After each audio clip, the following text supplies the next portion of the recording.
Geliefdes, as jy die Bybels hier het, is jy welkom om saam te blaai na Handelinge hoofstuk 20. Ons gaan daar saam lees vanaf vers 17 tot en met vers 38.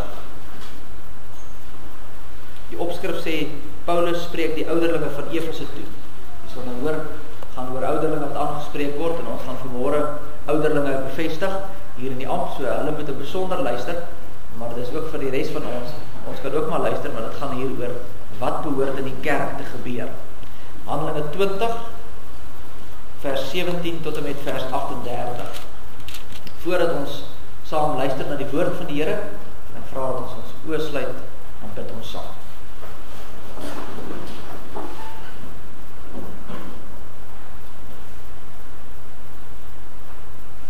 Almagtige God en Hemelvader, Here, U wat is en wat was en wat kom, die Almagtige, wat bo tyd en ruimte staan, wat hierdie ganse skepping, van die kleinste wurmpie tot die groot heelal in die holte van U hand hou, wat oor dit alles regeer, wat alles wat ons nodig het voorsien. Here, aan U kom toe die lof en die eer, as ons vanmôre ook hier as U kinders by mekaar is. Want ons kan hier ook verklaar teenoor mekaar en bely, dat U ook vir ons 'n Vader is, en dat U vir ons ook sorg. Ja, en ons bely ook dat dit soms nie maklik is nie, maar tog dra U ons ook deur daardie moeilikste van moeilike tye. En ons het hierdie sekerheid in ons hart, dat ons U kinders is, nie op grond van wat ons gedoen het, of ooit sal kan doen nie, maar omdat U ons so lief gehad het, dat U Seun na hierdie wêreld gestuur het om vir ons te sterf, en so as middelaar vir ons in te tree. En dat U ook nou deur die Gees in ons werk, en ons sterk, en ons lei. Here, ons bid dan dat U dit ook vanmôre sal doen, wanneer ons hier in die kerk by mekaar is. Dat wanneer ons hier as gemeente vergader, dat U werklik waar tot elkeen van ons sal spreek. Dat U woord vir ons oopgebreek sal word, en dat ons ontvanklike harte sal hê, om hierdie saadjies te ontvang, en mag dit ook in ons lewens groei, en versterk word elke dag. Here, ons dink aan die wat siek is, en nie hier kan wees nie.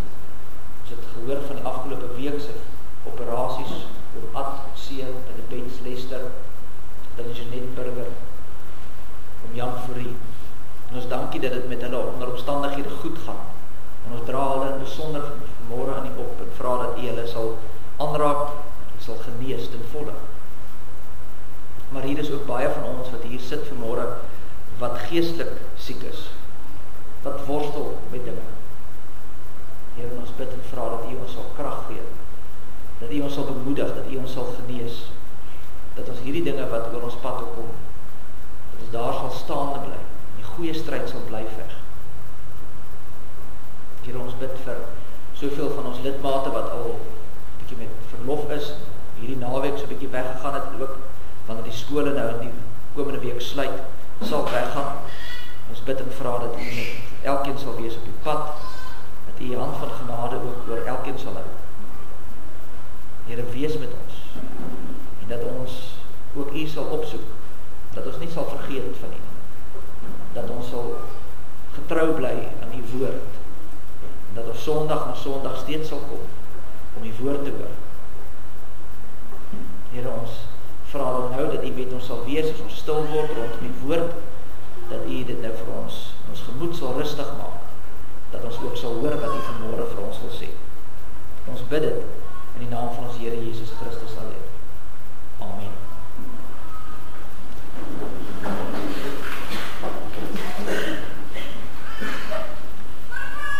Ek lees vir ons saam uit Handelinge 20 vanaf vers 17. En van Milete het hy gestuur na Efese en die ouderlinge van die gemeente laat roep. En toe hulle by hom kom, sê hy vir hulle: Julle weet hoe ek van die eerste dag af dat ek in Asië aangekom het, die hele tyd by julle gewees het, en die Here gedien het met alle nederigheid en baie trane en beproevinge wat oor my gekom het deur die komplotte van die Jode. Hoe ek niks agtergehou het van wat nuttig is nie, om dit aan julle te verkondig en julle te onderrig in die openbaar en in julle huise, terwyl ek kragtig by die Jode sowel as die Grieke aangedring het op die bekering tot God en die geloof in ons Here Jesus Christus. En kyk, ek gaan nou gebind deur die Gees na Jerusalem, en watter dinge my daar sal oorkom, weet ek nie. Behalwe dat die Heilige Gees in elke stad kragtig getuig en sê dat boeye en verdrukkinge my wag. Maar ek bekommer my glad nie, en ek ag ook my lewe vir myself nie dierbaar nie, sodat ek met blydskap my loopbaan kan volbring en die bediening wat ek van die Here Jesus ontvang het, om kragtig te getuig vir die evangelie van die genade van God. En nou weet ek dat julle almal onder wie ek rondgegaan en die koninkryk van God verkondig het, my aangesig nie meer sal sien nie. Daarom betuig ek aan julle op hierdie dag dat ek rein is van die bloed van almal. Want ek het nie nagelaat om aan julle die hele raad van God te verkondig nie. Gee dan ag op julle self en op die hele kudde waaroor die Heilige Gees julle as opsieners aangestel het, om as herders die gemeente van God te versorg, wat hy deur sy eie bloed verkry het. Want ek weet dit, dat na my vertrek wrede wolwe onder julle sal inkom, en die kudde nie sal spaar nie. Ja, uit julle self sal daar manne opstaan wat verkeerde dinge praat, om die disippels weg te trek agter hulle aan.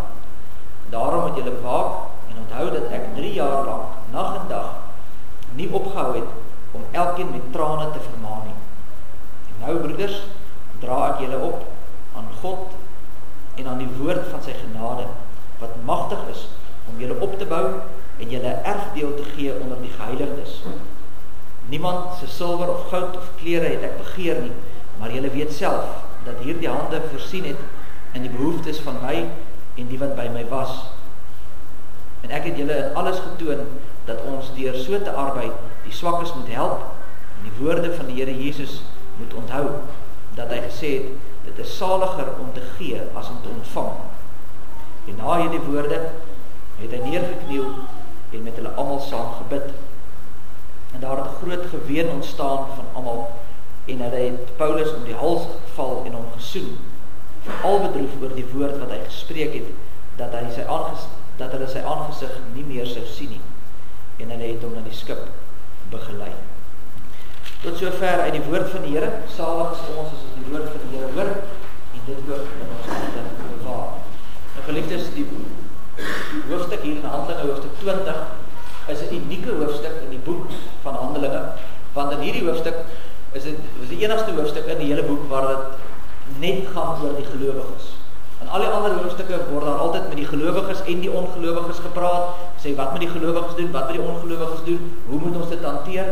Maar hier spits Paulus homself toe net op die gelowiges, en in besonder dan hier die ouderlinge. Hy laat roep die ouderlinge van Efese.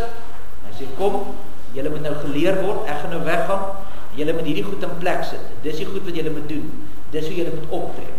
En is nie net vir die ouderlinge natuurlik van toepassing, soos ek net gesê het nie, maar vir ons almal, want ons almal is mos gelowiges, en almal het mos 'n opdrag en 'n roeping ook hier in die kerk.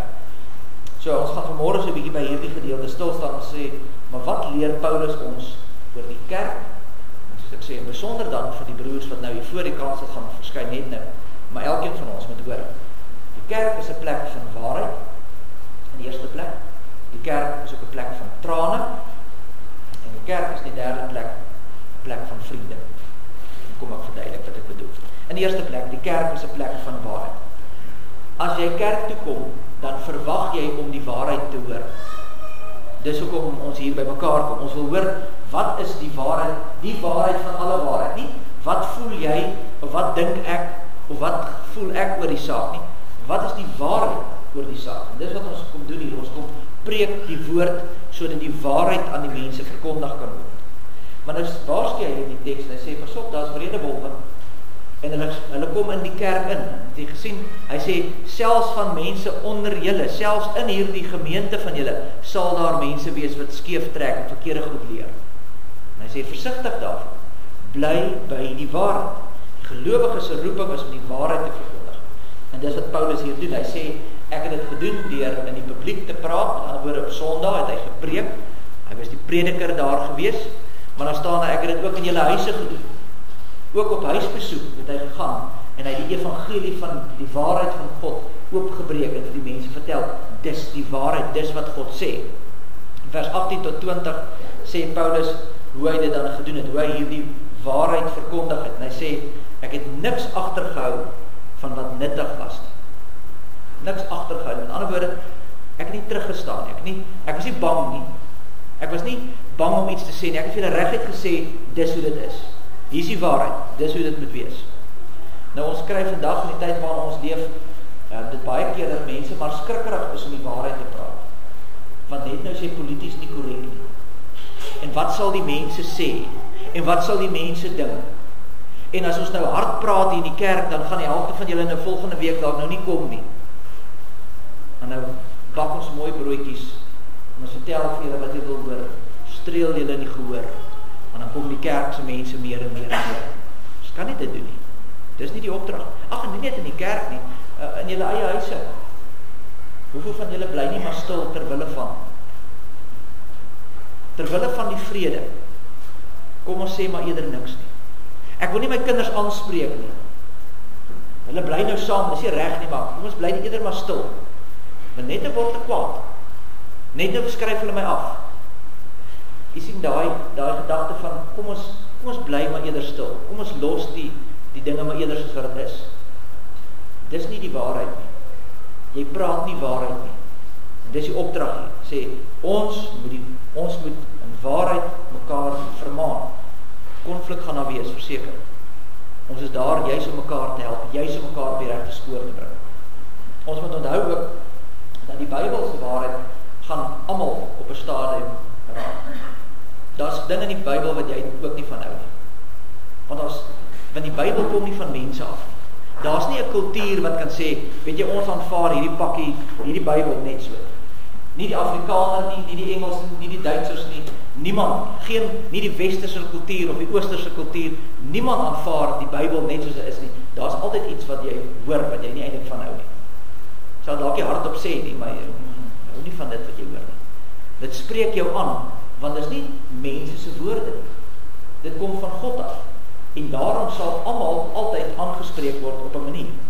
Kom ek verduidelik dit met 'n voorbeeld en maak dit maklik. As jy na die ooste toe gaan, die Midde-Ooste, daar by die Arabiese volke, en jy gaan na hulle toe in die Bybel en jy sê, ek wil met julle praat oor vergifnis. Die Bybel leer dat jy moet vergewe ongeag of daai persoon wat teen jou gesondig het tot bekering gekom het of nie, maak nie saak nie, jy moet vergewe. Of hy om vergifnis kom vra het of nie, maak nie saak nie. Die opdrag is, jy moet vergewe, punt. Daar's nie, jy moet vergewe as dit en dit in plek geval het nie. Die Bybel sê, vergewe. Nou, in hulle kultuur waar hulle groot word, in hierdie, ons noem dit die eer en skaamte kultuur, waar het baie gaan oor jou eer en skaamte, jy is in klasse ingedeel, jy moet daar wees, en as jy sekere goed reg doen, dan gaan jy op, en sekere dinge verkeerd doen, dan gaan jy af. In hulle samelewing werk daai reël glad nie. Hulle hou nie van daai deel van die Bybel nie. Hulle wil nie hoor van vergifnis moet jy gegee word ongeag nie. Maar as jy met die Arabiere praat, in die Midde-Ooste, daai groepering, en jy praat met hulle oor seks voor die huwelik, en jy sê, dis iets wat nie hoort nie. Dis iets wat glad nie so hoort nie. Hier is die familiestruktuur soos wat God het gee, boom. Dan sê hulle 100% reg, glad nie probleem daarmee. Daarmee kan ons saamgaan. En dit glad nie probleem. Kom ons nou na ons westerse samelewing waarvan ons nou maar deel is. As ons vir die westerlinge sê, jy moet vergewe ongeag, dan sal ons sê, dis nogal 'n hoë standaard, dis 'n tall order. Maar ons hou daarvan. Dis mooi. Ons vind aanklank daarby. Binne ons kultuur, westerse kultuur, is dit vir ons, dis taai en is moeilik om daarby uit te kom, maar ja, ons hou daarvan om te hoor, vergewe en vergeet en stap verby. Maar as jy vir die gemiddelde westerling vandag sê, dis die reëls oor seks voor die huwelik, dis hoe dit behoort te wees in jou gesin, dis hoe jy die ding behoort te doen, dan is daar baie wat gaan sê, dit is maar oudtyds en verkramp. Nou nie daarvan nie. Ons hou nie van die manier van hoe die Bybel geskryf is nie. Dit kan seker nie, dis seker 'n kultuur ding. Nee, want dit kan ons nie so wees nie. Jy hoor die punt wat ek probeer maak. Daar's nie een kultuur wat kan sê, ons aanvaar die Bybel net so nie. Want dit is nie van mense af nie. As dit dit van mense af was, dan iemand perfect die ingepas. Maar dit kom van God af, en daarom sal elke kultuur, elke samelewing, elke volk, elke taal, sal 'n krapperigheid hê. Kom ek bring dit so 'n bietjie nader aan onsself. Jy weet sekerlik, jy het seker agtergekom, ons het 'n besoeker elke nou en dan, 'n swart vroutjie wat hier by ons in die gemeente is. Sy is so 3 keer hier by ons in die gemeente. Sy sit altyd daar agter. En baie van ons het 'n probleem daarmee. Baie van ons het anders groot geword. En dit krap teen ons, want ons voel, man, dis nou, hierdie is 'n kultuurkerk, dis 'n volks eie kerk wat Afrikaners is, wat Afrikaans praat, dis ons mense, dis ons kerk. Ons kan daar nie hier toelaat. Nie omdat jy 'n noodwendige rasis is nie. Ek verduidelik dit altyd so, as jou kinders in die koshuis is, dan wil jy mos hulle hê, hulle moet huis toe kom, want jy wil saam met hulle kuier. Maar hulle bring ons al ewige maatjies saam. En hulle altyd maatjies sê, jy kry nooit tyd saam met jou kinders, maar daar's altyd maatjies. Op 'n stadium sê, weet jy wat, niks maatjies die naweek nie. Ons wil ons eie ding doen. Ons wil net bietjie gesin wees. Jy is mos liewer vir jou gesin as vir die ander mense. Dis mos so. Ek sê altyd vir die nou dag vir die finale jaar katkesant ook sê, dit is baie oulik, maar ek is liewer vir my kinders as ek is vir julle. Dis net hoe dit werk. Ons is liewer vir ons eie. En dis wat ons in die kerk ook sê, maar dis ons mense, ons het niks, ons is nie rassisties nie. Maar dis ons groot geword, ons wil ons eie plek hê. Ons wil nie anders kleuriges hier by ons hê nie, want dis ons kultuur, ons kerk. Maar wat sê die Bybel? Die Bybel sê, niemand mag die woord geweier word. So jy sien, as ons werklik waar teruggaan na die skrif toe, dis baie keer taai. Maar as jy by die waarheid gaan bly, dan moet jy aanvaar wat die woord sê, en jy moet daarby aanpas. Jy kan nie die woord draai om by jou aan te pas nie. As jy die waarheid gaan preek, dan gaan jy op mense se tone trap. As jy nie op mense se tone trap nie, dan is jy besig met om hulle in die gehoor te streel. Dan is jy besig met verkeerde goed. En daarom mag geen gelowige nie, sonder die ouderlinge, nooit terugstaan vir die waarheid. Die waarheid moet altyd gepredik word. Die waarheid moet geleef word. Maar dan sê hy Paulus, nie net die waarheid dat hy vreesloos het gedoen nie, maar hy sê hy dit ook, dit wat nuttig was vir die mense gebring. En wat is nuttig? Wat bedoel hy as dit wat nuttig is? Het gaan daaroor dat die Bybel kan nie net kopkennis wees. Ons kan nie net hierdie Bybel lees en sê, ja, dit is nou baie oulik in die Bybel deurgelees en dis dit nie. Dit moet ook nuttig aangepas word. Jou lewe moet daar volgens verander. In Deuteronomium 29 vers 29 staan daar, die verborgde dinge is vir die Here ons God, maar die geopenbaarde dinge is vir ons en ons kinders tot in ewigheid om te doen al die woorde van hierdie wet. Met ander woorde, God gee nooit net 'n klomp inligting. Hier is nie maar net 'n inligtingstuk wat jy maar nou net kan deurlees nie. Hy gee dit sodat dit gedoen kan word. Hy sê, sommige dinge is verborge, is weggesteek vir ons, net God weet dit. Maar dit wat hy wel vir ons geopenbaar het hy nie gegee net om te gee nie. Dis gegee sodat ons dit sal doen, sodat dit ons sal aanraak, sodat dit ons sal verander. Jy kan nie net 'n hoorder van die woord wees nie, jy moet ook 'n dader van die woord wees. Kolossense 3 vers 16 sê, laat die woord van Christus ryklik in julle woon, in alle wysheid. Help nie, jy kan Bybelverse uit jou kop uit sê, dit is oulik, dit is baie wonderlik as jy dit kan doen. Jy kan die Bybelverse uit jou kop uit sê, maar het jou hart geraak. Verander dit die manier hoe jy leef? Dis die vraag. Dis waarby ons moet uitkom. En dis baie keer ons moeilikheid. Ons oordink nie God se woord dag en nag. Nie die volle woord. Want wat lees jy gewoonlik? As jy Bybel gaan lees. Jy lees die gemaklike dele. Jy lees die dele waarmee jy saamstem. Jy lees die dele wat vir jou troos. Psalm 23. Ou gunsteling van almal. Psalm 121. In die Nuwe Testament, Matteus 6, die Here gaan voorsien en hy gaan sorg.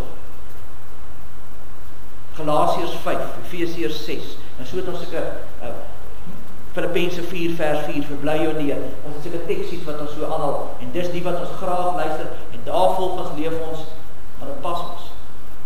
Maar wat van die gedeeltes wat nie vir ons gemaklik is? Dit laai ons gou verby, ons oordink dit nie. En wat die teks vir ons bedoel sê is, as Christus, dit wat God vir ons in Christus openbaar het, as die genade van God dan oor jou gekom het, as hierdie genade geopenbaar word, as dit in jou hart deel word en woon in jou hart, dan moet dit mos uiteindelik jou lewe verander. Bybel kan nie net kopkennis bly nie. Dit moet oorgaan ook in 'n verandering in jou lewe. En wat Paulus hier sê is, dis hier waar die kerk 'n besondere rol moet speel. Beteken dat elke gelowige, maar veral die ouderling, moet luister, die waarheid verkondig, vreesloos, sonder om iets terug te hou, dit wat nuttig is, dat mense se lewe sal verander, dit moet ons preek. En die enigste manier hoe jy dit gaan regkry is jy het self glo. Jy ken daai ou storie wat ons sê vir die kinders, moenie doen wat ek doen nie, doen wat ek vir jou sê. Daai werk nie. As die kerkraad nie by die kerk is nie, dan gaan die lidmate ook nie kerk toe kom nie. As jy nie self die voorbeeld gee en sê, dis hoe God van ons vra om te leef nie, dan kan jy nie verwag dat ander mense dit sal doen nie. Dus die enigste manier is deur dit te leef. Jy moet dit glo en jy moet dit leef. En dis hoe jy mense, dis hoe jy die waarheid gaan verkondig aan mense. Maar die kerk is nie net 'n plek van waarheid nie. Ons sien die tweede plek, hy is op 'n plek van trane. Vers 18 en 19 sê, julle weet hoe ek die hele tyd by julle gewees het en die Here gedien het met alle nederigheid en baie trane. Vers 31, daarom moet julle waak en onthou dat ek 3 jaar lank, nag en dag, nie opgehou het om elkeen met trane te vermaan. Paulus vermaan die gemeente. Dit is nie lekker vir hom nie, dit is vir niemand lekker nie. Jy al ooit met iemand gaan praat, iets nie reg is nie, jy moet vermaan. Dit is walglik. Elke keer as ons 'n ouderlingraadsvergadering het, iemand sê vir my, dominee, daar's 'n probleem, ons wil by hierdie mense wat uitkom, dan slaan ek al sweet uit. Want dit is nie lekker om met iemand te gaan praat oor wat verkeerd is nie. Niemand hou daarvan nie. Maar ons moet dit doen. Want dis die opdrag. Dis ons plig. Ons is dus daar om mekaar te help. Maar dan sê Paulus, hy doen dit, maar hoe doen hy dit? Hy doen dit met trane. Met ander woorde, hy doen dit met sagmoedigheid. Met nederigheid. Paulus kom na mense toe en hy sê, maar weet jy wat, ek is self sondaar. Ek is nederig, ek is sagmoedig, ek kom huil saam met jou. Kom ons kyk of ons hierdie ding kan regmaak. Hy sê daar in vers 18, ek was met julle gewees. Nou, die Griek staan het so bietjie sterker. Daar staan eintlik, ek was soos 'n oop boek by julle gewees. Julle weet alles van my. Toe ek daar was, het julle alles van my geweet, die goeie en die slegte. Ek het vir 3 jaar, dag en nag saam met julle gewerk, ek het julle geleer, julle het alles van my geweet, julle weet hoe ek optree, goeie en slegte. Ek was 'n oop boek. Daarom ken julle my. Ons, wat doen ons gewoonlik, natuurlik is dit die gedagte hier is dit wat 'n kerk behoort te wees, 'n oop boek.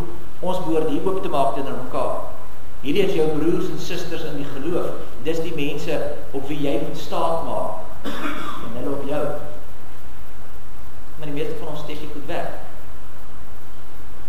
Hoeveel mense wat hier vanmôre sit in hierdie kerk weet regtig wat in jou lewe aan die gang is? Hoeveel weet regtig wat jou omstandighede is? Hoe kan hulle jou laste help dra? Want ons vertel dit nie vir mekaar. Ag, en selfs nie net in die kerk nie. Dink selfs aan vriende. Hoeveel van ons deel regtig met ons vriende wat aan die gang is? Ons braai lekker saam, kuier heerlik. En as ons groet, dan staan die pa en ma daar, hou mekaar vas by die voordeur, die kindertjies, almal waai en lekker dan verder, pragtig. En dan, as die mense weg is, na die deur klap toe, wat gebeur dan? Hoeveel mense weet wat dan in jou huis nie gaan is?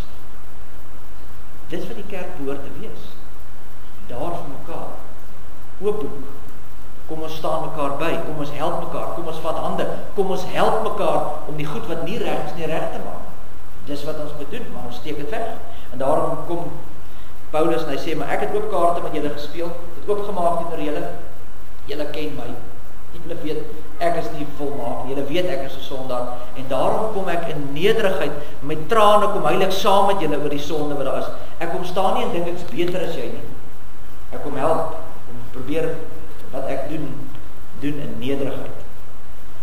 En nederigheid is 'n baie belangrike ding. Ek wil dit vir julle dalk so verduidelik en maklik maak. Ons almal het 'n skaal waarop ons onsself meet. Nou nie die badkamer skaal nie. Dit is 'n lelike ding, jy moet hom weggooi, gaan jy depressief maak. Ek praat nie met die badkamer skaal nie. Ek praat van die skaal in jou inbinneste, in jou kop. Het jy 'n skaal waarop jy jouself meet die hele tyd.